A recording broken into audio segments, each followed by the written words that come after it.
இயேசுவில் அன்பு உறவுகளை,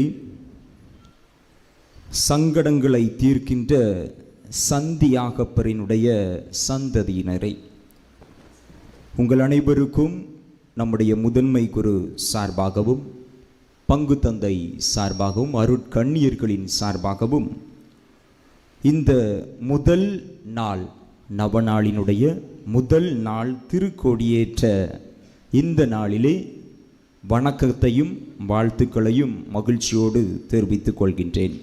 எல்லாரும் நல்லா இருக்கிறீங்களா? பேசுவீங்களா? கேள்வி கேட்டால் பேசுவீங்களா? கேள்வியெல்லாம் கேட்கலாமா? கேட்கக்கூடாதா? உங்கள் ஃபாதர்கிட்ட நான் கேட்டேன். உங்களுடைய ஃபாதரும் நானும் வகுப்பு தோழர்கள், 4 ஆண்டுகள் இணைந்து படித்தோம், பல ஆண்டுகளுக்கு பிறகு சந்தித்தோம். பேசும் பொழுது உங்களை பற்றி மிக மிக மிக மிக நல்லா சொல்லியிருப்பாரா? இல்லையா? ரொம்ப நல்லா சொன்னார், ரொம்ப நல்லா சொன்னார். வழிபாடுகளை தொடக்கத்திலிருந்து நான் கவனித்து கொண்டு இருக்கிறேன். பாடலானாலும் சரி, தயாரிப்பு ஆனாலும் சரி, வழிபாடுகள் மிக சிறப்பாக நடைபெற்று கொண்டிருக்கிறது. அதற்காக முதலில் உங்களுக்கும் உங்கள் பங்கு தந்தைக்கும் என்னுடைய பாராட்டுக்களை மகிழ்ச்சியுடன் தெரிவித்துக் கொள்கிறேன். கரவொலி எழுப்பக்கூடாது உங்கள் கோயிலில்? அன்பு மக்களே, இன்று நமக்கு கொடுக்கப்பட்டிருக்கின்ற மிக அருமையான ஒரு தலைப்பு என்ன? பதில் சொல்லணும்ல. உண்மைக்கு சான்று பகர. இன்னைக்கு இந்த கேள்விய உண்மையா அது என்ன அப்படின்னு நம்ம கேட்பதற்கு முன்பாகவே பிலாத்து இயேசுவிடம் கேட்டதை நம்ம இன்றைய நாளினுடைய நற்செய்தியில் வாசிக்க கேட்டோம். உண்மையை எடுத்துரைப்பதே எனது பணி அப்படின்னு சொல்லிட்டு இயேசு சொல்றாரு. அப்போ அதுக்கு பிலாத்து கேட்கிறாரு, உண்மையா அது என்ன அப்படி சொல்லிட்டு. இப்போ நான் அதே கேள்வியை உங்ககிட்ட கேட்க போறேன். உண்மை என்றால் என்ன? சொல்றவங்களுக்கு உங்களுடைய பங்கு தந்தையினுடைய அலைபேசி பரிசாக வழங்கப்படும். சொல்லுங்க பார்க்கலாம். உள்ளதை உள்ளபடி சொல்வது. ஓகே, கிறிஸ்தவர்களுக்கு உண்மை என்றால் என்ன? விவிலியம் உண்மை என்று எதை சொல்கிறது? இந்த கேள்விகள் எல்லாம் கொஞ்சம் நம்ம இன்னைக்கு சிந்திக்க போகிறோம். சிந்திக்கலாமா? பார்க்கலாமா? கண்டிப்பாக. அன்பு மக்களே, இன்று இந்த உலகத்தில் நம்ம எடுத்துக்கிட்டோம் அப்படின்னா நம்ம டெஃபினிஷன் கொடுத்துடலாம். உள்ளதை உள்ளபடி சொல்வது அல்லது உள்ளத்தில் இருப்பதை சொல்வது உண்மை. அதை மெய் அப்படின்னும் சொல்வோம். மெய்மை, உண்மை, அப்படியெல்லாம் நம்ம நிறைய வார்த்தைகளை கொண்டு சொல்வோம். ஆனாலும் விவிலியம் உண்மை என்றால் எதை சொல்கிறது? கிறிஸ்தவர்களாகிய நமக்கு உண்மை என்ன? அதை எப்படி நாம் இன்று நம்முடைய வாழ்வில் கடைபிடிப்பது என்பதை குறித்து மிக சுருக்கமாக நாம் இன்று பார்ப்போம். அன்பு மக்களே, இன்னைக்கு உண்மை அப்படின்னு சொல்லும் பொழுது யோவான் நற்செய்தி 16:13 நாம் இவ்வாறாக வாசிக்கிறோம். உண்மையை வெளிப்படுத்தும் தூய ஆவியார் வரும்போது அவர் முழு உண்மையை நோக்கி உங்களை வழிநடத்துவார் என்று. அப்ப தூய ஆவிக்கும் உண்மைக்கும் சம்பந்தம் இருக்கிறது. அது ஆங்கிலத்தில் கூட ஸ்பிரிட் ஆஃப் ட்ரூத் அப்படின்னு தான் சொல்றாங்க. ஏறக்குடைய தூய ஆவியானவருக்கும் உண்மை என்று ஒரு பெயர் இருக்கிறது.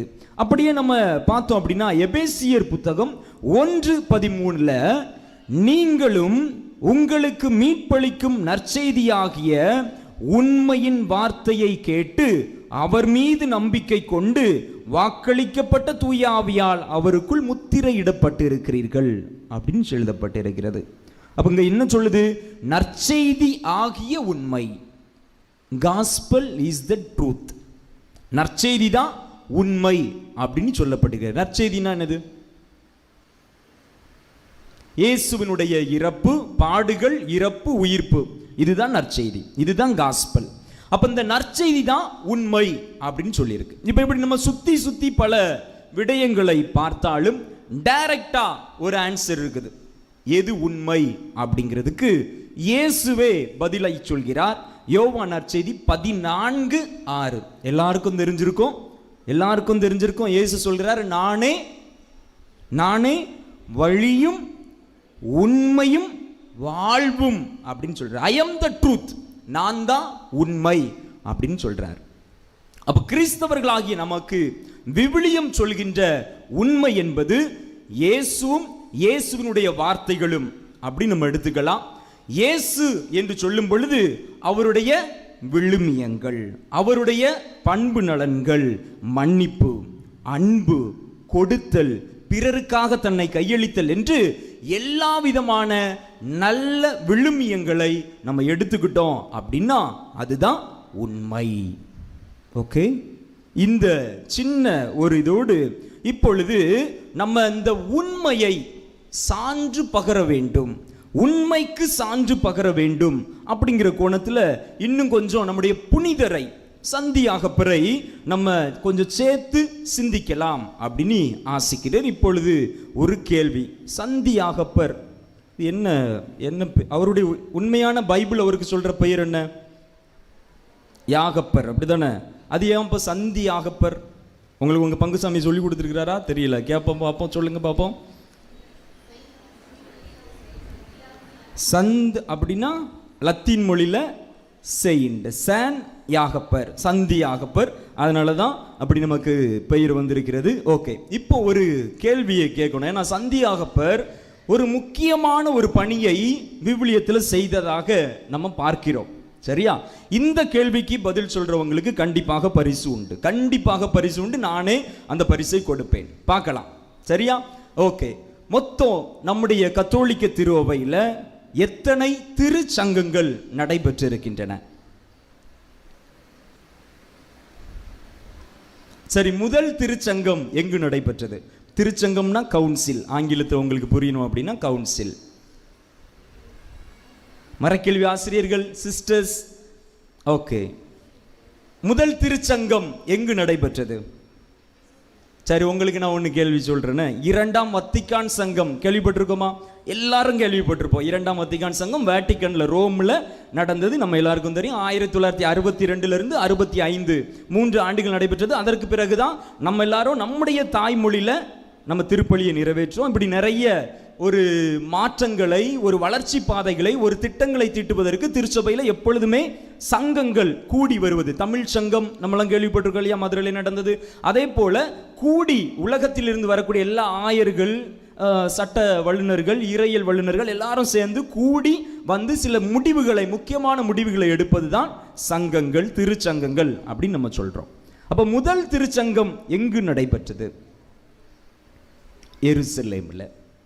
இது நம்ம எங்க பார்க்கிறோம் அப்படின்னா, ஏன்னா இது மற்றவர்களுக்கு தெரிந்திருக்கோ இல்லையோ, சந்தியாகப்பரினுடைய பிள்ளைகளாகிய உங்களுக்கு கண்டிப்பாக தெரிந்திருக்க வேண்டும்.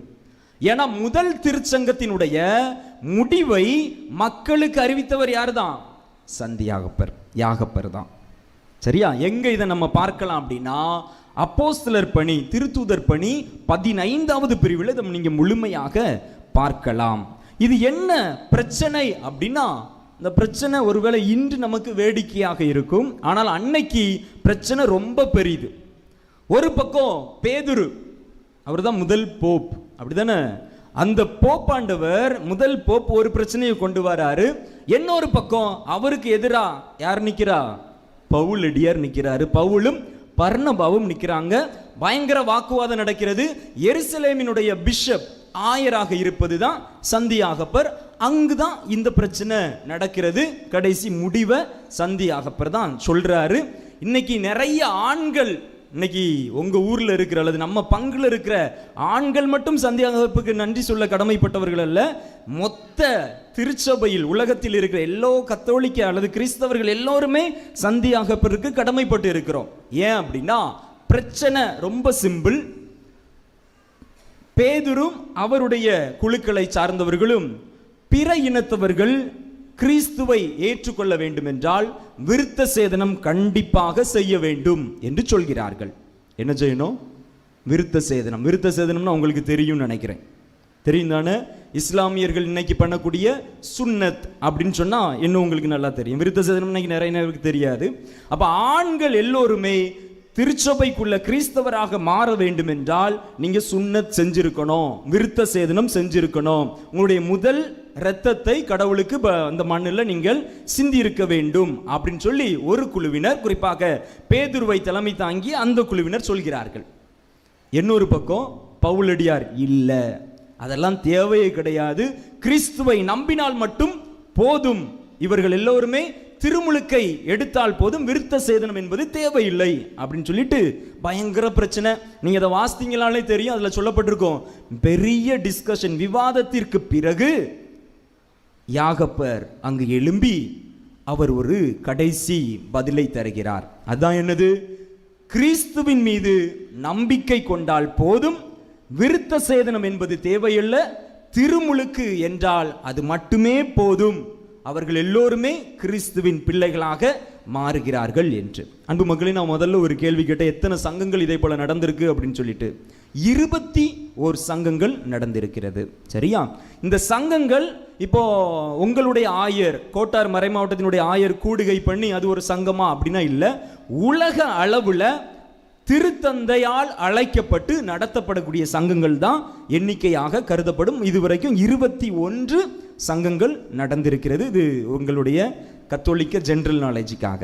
அப்ப முதல் திருச்சங்கத்தினுடைய ஒரு மைய தூணாக இருந்தவர் நம்முடைய சந்தியாகப்பர் என்பதை மறந்துவிடக்கூடாது. ஒருவேளை இவர் இல்லை அப்படின்னா, இன்னைக்கு நமக்கு திருச்சபையில பிளவு எப்ப ஏற்பட்டது?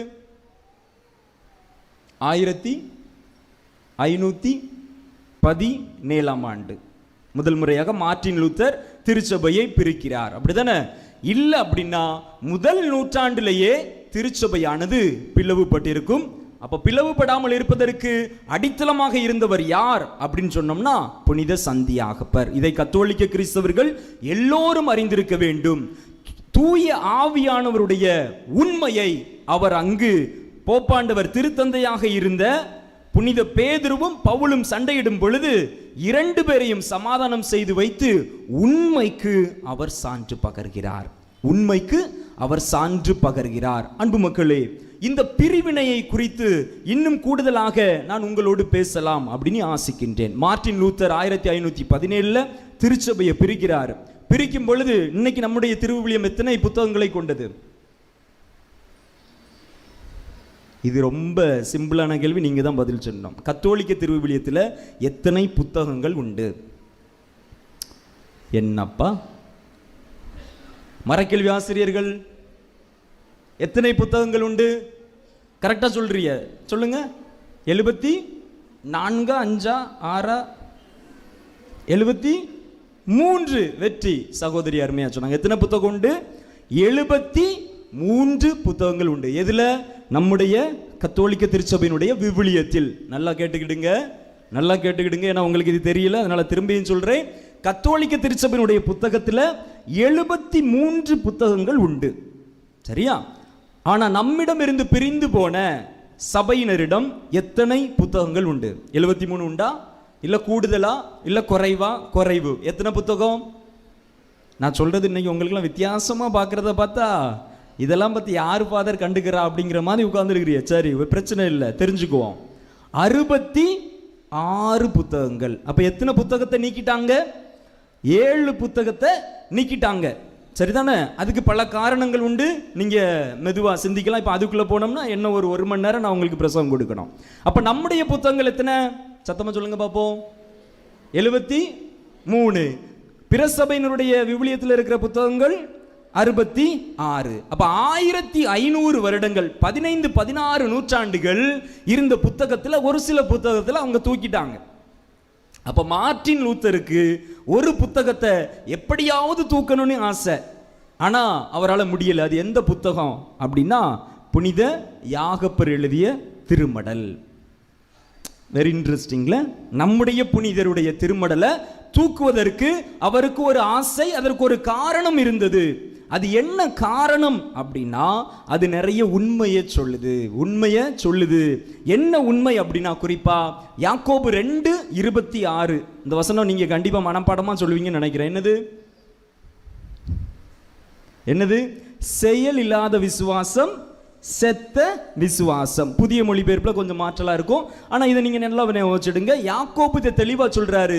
விசுவாசம் விசுவாசம், நம்பிக்கை நம்பிக்கைன்னு சொல்லிக்கிட்டு இன்னைக்கு எல்லா பிரச்சனையும் நம்ம செஞ்சுக்கிட்டு இருக்கோம், ஆனா செயல்ல இல்ல. அந்த செயல் இல்லாத விசுவாசம் செத்த விசுவாசம் அப்படின்னு சொல்லிட்டு அவர் சொன்னது. மற்றும் ஒரு சில கருத்துக்களுக்கு யாருக்கு பிடிக்கல? பிரிவினை சபையினருக்கு பிடிக்கல. அதனால அவர்கள் என்ன செய்தார்கள்? அந்த புத்தகத்தையே தூக்கிடலாம் அப்படின்னு அவங்க நினைக்கிறாங்க. ஆனா அது நடக்கல.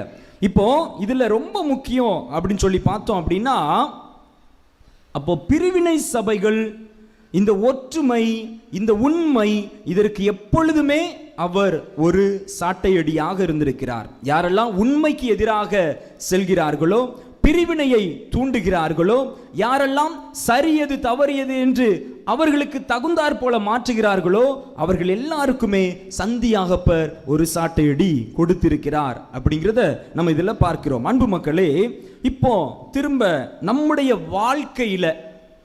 வாழ்க்கையில இன்னைக்கு உண்மை அப்படின்னா, இன்னைக்கு எனக்கு பிடிச்சதை நான் சொன்னேன் அப்படின்னா அது உண்மையா அப்படின்னா, ஒருவேளை உங்களுக்கு என்ன பிடிக்கும் அப்படின்னா அது உண்மையாயிரும். இன்னைக்கு உண்மை ஒவ்வொரு நேரத்திலையும், ஒவ்வொரு கோணங்களிலும், ஒவ்வொரு கால சூழலிலும் மாறிக்கொண்டே இருக்கிறது. நல்லா யோசித்து பார்ப்போம். இன்னைக்கு உங்களுக்கு உங்க நண்பர் ஒருத்தர் பிடிக்கும், அவர் தப்பே சொன்னா கூட நீங்க என்ன செய்வீங்க? அது சரிதான் அப்படின்னு சொல்வீங்க, அப்படிதானே? இயேசுவினுடைய விழுமியங்களுக்கு மாறாக நம்ம செயல்படுகிறோம். இன்னைக்கு உண்மையாக இருப்பது என்பது மிக மிக எளிதா கடினமா?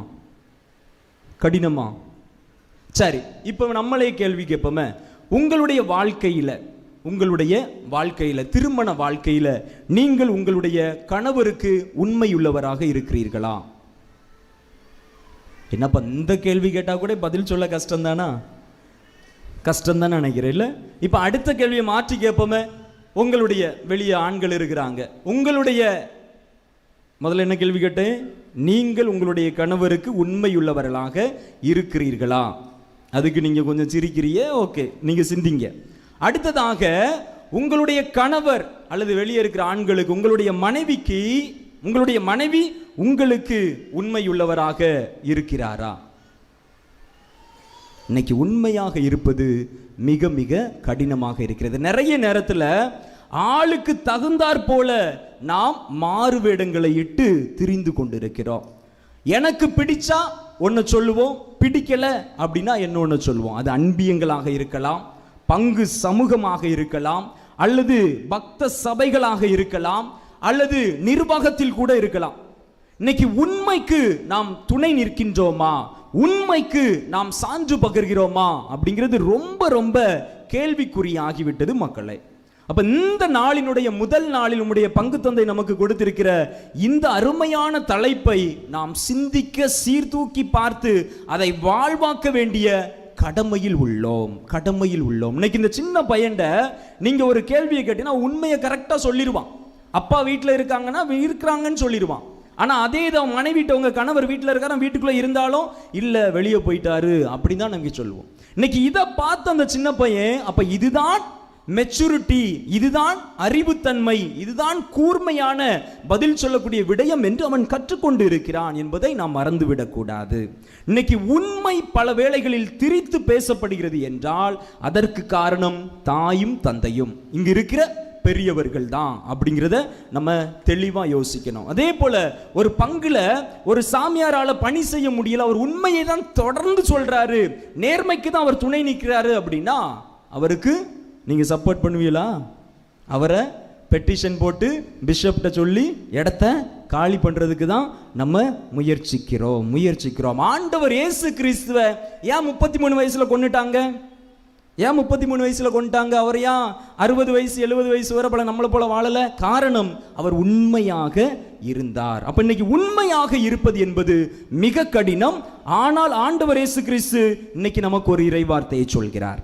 இதன் இன்னைக்கு நீங்க போகும்போது வீட்டுக்கு எடுத்து போகக்கூடிய இறை வார்த்தை என்ன அப்படின்னா, யோவான் நற்செய்தி 15வது பிரிவு 18வது இறை வார்த்தை.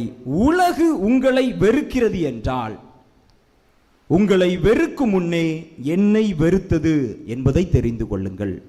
உலகு உங்களை வெறுக்கிறது என்றால் உங்களை வெறுப்பதற்கு முன்பே அது என்னை வெறுத்து விட்டது என்று நீங்கள் தெரிந்து கொள்ளுங்கள் என்று ஆண்டவர் இயேசு சொல்கிறார்.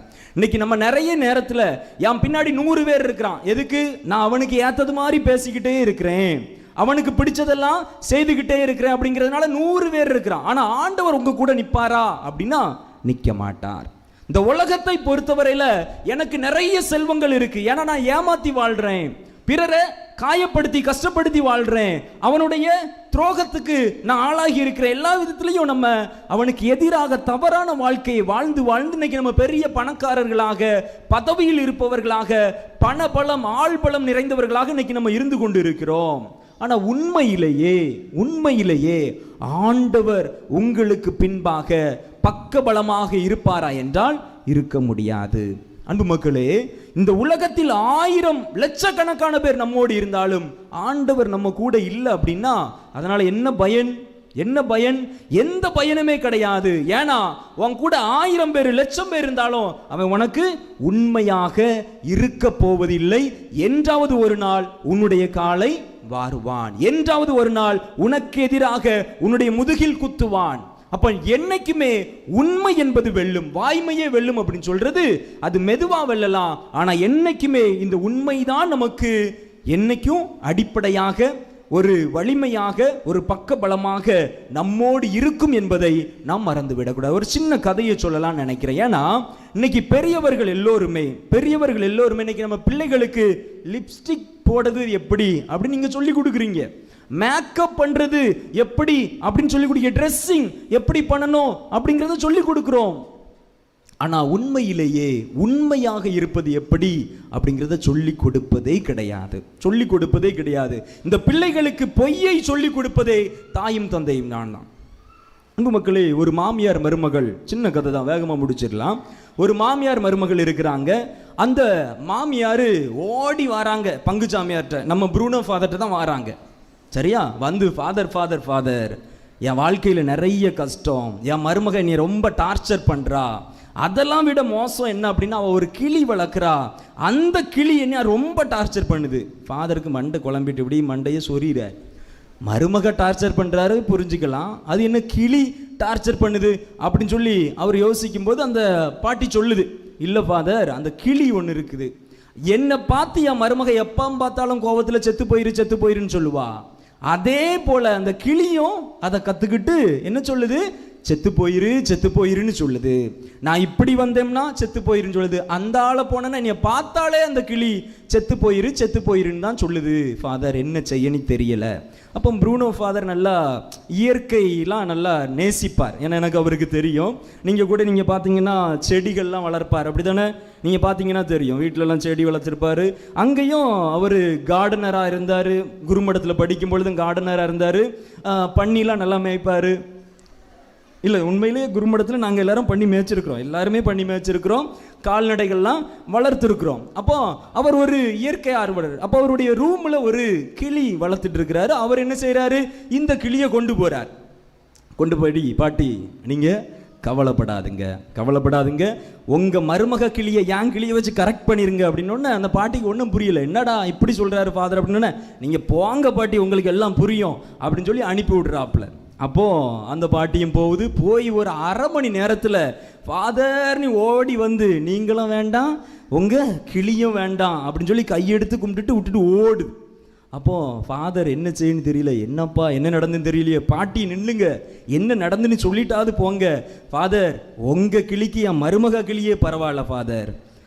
ஐயோ, அந்த மருமக கிளி என்ன சொல்லிச்சு, செத்து போயிருன்னு தான் சொல்லிச்சு. ஃபாதர் யோசிக்கிறாரு, நம்ம கிளி தான் கெட்ட வார்த்தை போட்டு செந்தமிழில் பேசிட்டோம் அப்படின்னு சொல்லிட்டு ஃபாதர் யோசிக்கும் போது, என்ன நடந்துன்னு சொல்லுங்க பாட்டி, மண்டை காயுது சொல்லுங்க அப்படின்னு சொல்லி திரும்ப கேட்குறார். அப்போ அந்த பாட்டி சொல்லிச்சு, ஃபாதர் ஏன் மருமக கிளி என்னைய பார்க்கும்போதெல்லாம் என்ன சொல்லிச்சு, செத்து போயிருன்னு சொல்லிச்சு. அப்பெல்லாம் உங்க கிளி 2 கண்ணையும் மூடி, ஆண்டவரே எங்கள் மன்றாட்டை கேட்டருளும் சொல்லுது ஃபாதர் அப்படின்னு சொல்லி அந்த பாட்டி இடத்த காலி பண்ணிட்டு நல்லா சிரிச்சிருக்கிறிய, மகிழ்ச்சி. ஆமாம் அன்பு மக்களே, இந்த கதை எதற்காக அப்படின்னா இன்று பெரியவர்களை, அதாவது நம்ம குடும்பத்தில் நம்ம தொடர்ந்து ஒரு காரியத்தை செய்கிறோம் அப்படின்னா அது மற்றவர்களில் ஒரு வைப்ரேஷனை கிரியேட் பண்ணும். இன்னைக்கு வந்ததுலேருந்தே நான் உருன்னு உட்கார்ந்தா நீங்கள் எல்லாரும் உருன்னு தான் உட்கார்ந்துருப்பீங்க. ஒரு மனிதனால் இங்கு இருக்கிற எல்லாருக்கும் ஒரு வைப்ரேஷனை கிரியேட் பண்ண முடியும். அதே போல ஒரு மகிழ்ச்சியோடு நம்ம பேசி சிரித்து சந்தோஷமாக இருந்தோம் என்றால் ஒரு மகிழ்ச்சியை மற்றவர்கள் மத்தியிலே நம்மளால் உருவாக்க முடியும். இது இயற்கை, இது இயற்கை. அப்போ மனிதர்களிடமிருந்து மற்ற மனிதர்கள் மட்டும் கற்றுக்கொள்வதல்ல, மற்ற மனிதர்கள் மட்டும் அந்த அதிர்வை எடுத்துக்கொள்வதல்ல, மாறாக உயிரினங்கள் எல்லாமே அந்த அதிர்வை நம்மளால பெற முடியுது. அப்படிங்கிறதுக்கு அந்த கிளி ஒரு எடுத்துக்காட்டு. தொடர்ந்து மருமகள் செத்து போயிருன்னு சொல்லி அந்த கிளி கத்துக்கிடுது. ஃபாதர் அறையில உங்களுக்காக தினமும் ஜெபிக்கிறாரு, அந்த ஜெபத்தை அவர் வளர்த்த கிளி கத்துக்கிடுது. இதுதான் அந்த கதையினுடைய சாராம்சம். ஆனா இன்னைக்கு நம்முடைய குடும்பங்கள்ல கொஞ்சம் பார்த்தோம் அப்படின்னா, இன்றைய தலைமுறையினர் நீங்க நல்லா பார்த்தீங்க அப்படின்னா செல்ஃபிஷா இருப்பாங்க. நம்முடைய பிள்ளைகளை நீங்க யோசித்து பார்த்தீங்கன்னா சுயநலம் மிக்கவர்களாக இருப்பார்கள். இருக்கிறார்களா? அடம் பிடிப்பார்கள். இருக்கிறார்களா? உங்களுடைய பிள்ளைகளை நீங்களே யோசித்து பார்க்கலாம். அடம் பிடிப்பாங்க, நான் சொன்னதுதான் சரி அப்படின்னு நிற்பாங்க. அதே போல எல்லாம் எனக்கு மட்டும்தான் அப்படின்னு சொல்லி நிற்பாங்க நம்முடைய பிள்ளைகள். இருக்கிறீங்களா? ஐயையோ ஃபாதர் சுத்தி சுத்தி கடைசி நம்ம கிட்ட வந்துட்டாரே அப்படின்னு நினைச்ச மாதிரி இருக்கு. ஆமா, ஏன்னா இன்னைக்கு இந்த தலைமுறையினர் நம்ம நல்லா வாழ்ந்துட்டோம். ஆனா அடுத்த தலைமுறைக்கு நம்ம நிறைய விடயங்களை கடத்துவது இல்லை. குறிப்பாக நல்ல காரியங்களை கடத்துவது இல்லை. எப்படி வாழ வேண்டும், எப்படி வாழக்கூடாது, எப்படி பேச வேண்டும், எப்படி பேசக்கூடாது, எப்படி அடுத்தவனுக்கு உதவ வேண்டும், எப்படி அதை எதிர்பார்ப்பு இல்லாமல் செய்ய வேண்டும் என்பதை இன்று நாம் பல நேரங்களில் நாம் கற்றுக் கொடுக்காமல் இருக்கிறோம். உண்மையா இருத்தல் அப்படிங்கிறதுக்கு அடுத்த தலைமுறைக்கு மிகப்பெரிய சவாலாக இருக்கும். அதனாலதான் இன்னைக்கு விவாகரத்து என்பது நம்முடைய தலைமுறையிடம் அதிகமாகி கொண்டிருக்கிறது. அடுத்த தலைமுறையில எல்லார் வீட்டிலும் இன்னைக்கு விவாகரத்து ஆயிரும். இன்னைக்கு நம்ம பார்க்கிற கிரிக்கெட் வீரர்கள் விவாகரத்து, நடிகைகள் விவாகரத்து, இதை நம்ம பார்த்து கொண்டு இருக்கிறோம். அப்ப இதை பார்த்து வளரக்கூடிய பிள்ளைகள் நாளை எப்படி இருக்கும் அப்படிங்கிறது ஒரு எடுத்துக்காட்டு தான் நான் விவாகரத்துக்கு சொல்றேன். அப்ப உண்மை அப்படின்னா என்ன அப்படிங்கிறத ஒவ்வொரு தாயும் தந்தையும் நீங்கள் உங்களுடைய பிள்ளைகளுக்கு சொல்லிக் கொடுக்கக்கூடிய கட்டாயத்தில் இன்று இருக்கிறீர்கள். ஆண்டவர் இயேசு கிறிஸ்து இந்த இடத்துல இருந்தா என்ன செய்திருப்பார்? உங்க குடும்பத்துல உங்க இடத்துல இருந்தா, அதான் பவுலடியார் ரொம்ப அருமையா சொல்வாரு பிலிப்பியர் 2:5, கிறிஸ்துவினுடைய மனதை நீங்கள் வெளிப்படுத்துங்கள். reflect the heart of Christ. அவர் இந்த இடத்துல இருந்தா என்ன செஞ்சிருப்பாரு அப்படிங்கிறத நீங்க வெளிப்படுத்தி ஒவ்வொரு வேளையிலும் கணவன் மனைவிக்குள்ள இருக்கின்ற உறவுகளும் சரி, பெற்றோர்கள் பிள்ளைகளுக்கு இடையில் இருக்கின்ற உறவுகளும் சரி, reflect Christ. கிறிஸ்துவை நீங்கள் பிரதிபலித்து விட்டீர்கள் என்றால் அடுத்த தலைமுறை நல்லா இருக்கும், உங்க குடும்பம் நல்லா இருக்கும். அன்பு மக்களை, ஆக இந்த நாளிலே நீங்கள் சிந்திக்க, சீர்தூக்கி பார்க்க கண்டிப்பாக உங்களுக்கு அழைப்பு கொடுக்கப்படுகிறது. எதற்கு என்றால், முதல்ல நான் உண்மையாக இருக்கிறேனா, என் கணவனுக்கு, என் பிள்ளைகளுக்கு அல்லது என் மனைவிக்கு நான் உண்மையாக இருக்கிறேனா என்பதை ஒவ்வொருவரும் இன்று சீர்தூக்கி பார்க்க வேண்டும். அடுத்ததா ஒரு கேள்வி, ஒரே ஒரு கேள்வி, எனக்கு யாராவது ஒருத்தராவது உண்மையாக இருக்கிறார்களா என்று. அப்படி இல்லை என்றால் நீங்கள் ஒரு உண்மையான நண்பரை, ஒரு உண்மையான துணையாளரை, ஒரு உண்மையான உறவை நீங்கள் இன்று வரை சம்பாதிக்கவில்லை. ஆண்டவர் இயேசுவிடம் இந்த திருப்பலியில கேளுங்க, எனக்கு ஒருத்தராவது உண்மையாக இருக்கணும் என் வாழ்க்கையில் அப்படின்னு சொல்லிட்டு சந்தியாகப்பர், உண்மையினுடைய இருப்பிடமாக இருக்கிறவர், பிரிவினைகளை போக்கக்கூடியவர், இந்த சந்தியாகப்பருடைய துணையோடு இந்த திருப்பலியில நம்ம கேட்போம். கண்களை மூடுவோம். இன்னைக்கு ஏதோ ஒரு காரணத்துக்காக தான் இன்று நம்ம ஆலயத்திற்கு வந்திருப்போம். நிறைய வேண்டுதல்கள் இருக்கும், நிறைய மன்றாட்டுகள் இருக்கும். எல்லாத்தையும் கொஞ்சம் தள்ளி வச்சுட்டு, சந்தியாகப்பரே, எனக்கு ஒரே ஒரு நபர் உண்மையாக இருக்க மாட்டாரா என் வாழ்க்கையில்? அது என் கணவனோ அல்லது மனைவியோ, என் பிள்ளையோ அல்லது என் தம்பியோ அண்ணனோ அக்காவோ தங்கச்சோ, யாராவது ஒருத்தர், ஒரு நண்பரோ ஒரு தோழியோ எனக்கு உண்மையாக இருக்க மாட்டாரா என்று ஏக்கத்தோடு உம்மை பார்த்து ஜெபிக்கிறேன். எப்படியாவது நான் அவரை கண்டுகொள்ள வேண்டும். உண்மைக்கு சான்று பகர என்று இன்றைய நாளிலே நாங்கள் சிந்தித்திருக்கின்றோம். உண்மை என்பது நம் ஆண்டவர் இயேசு கிறிஸ்து மட்டுமே. அவருடைய விழுமியங்களை, அவருடைய வார்த்தையை யார் வாழ்வாக்குகிறார்களோ அவர்களால் மட்டுமே உண்மையாக இருக்க முடியும். அப்படி ஒரு நபரை என் வாழ்வில் எனக்கு நீர் காண்பியும், என் வாழ்வில் நீர் எனக்கு அவரை அறிமுகப்படுத்தும், என் வாழ்வில் அவரை நான் கட்டியாக பிடிக்க எனக்கு வரம் தாரும் என்று ஜெபிப்போம். அதே வேளையிலே உங்களை நம்பி இருக்கிற உங்களுடைய துணையாளர், கணவனோ மனைவியோ, உங்களுடைய துணையாளருக்கு ஆண்டவரே, சந்தியாகப்பரே, நான் குறைந்தபட்சம் உண்மையாக இருக்க எனக்கு வரம் தாரும். என்னுடைய கடந்த காலத்தில் நான் உண்மையா இல்லை, அதற்காக மன்னிப்பை கேட்கிறேன். ஆனால் இன்று முதல், இந்த முதல் நாள் திருவிழா முதல், நான் என்னுடைய துணையாளருக்கு உண்மையாக இருக்க எனக்கு வரம் தாருங்க, எனக்காக ஜெபிங்க என்று மன்றாடுவோம். இறைவன் உங்களையும் உங்களுடைய குடும்பத்தையும் நிறைவாக ஆசீர்வதித்து வழி நடத்துவாராக.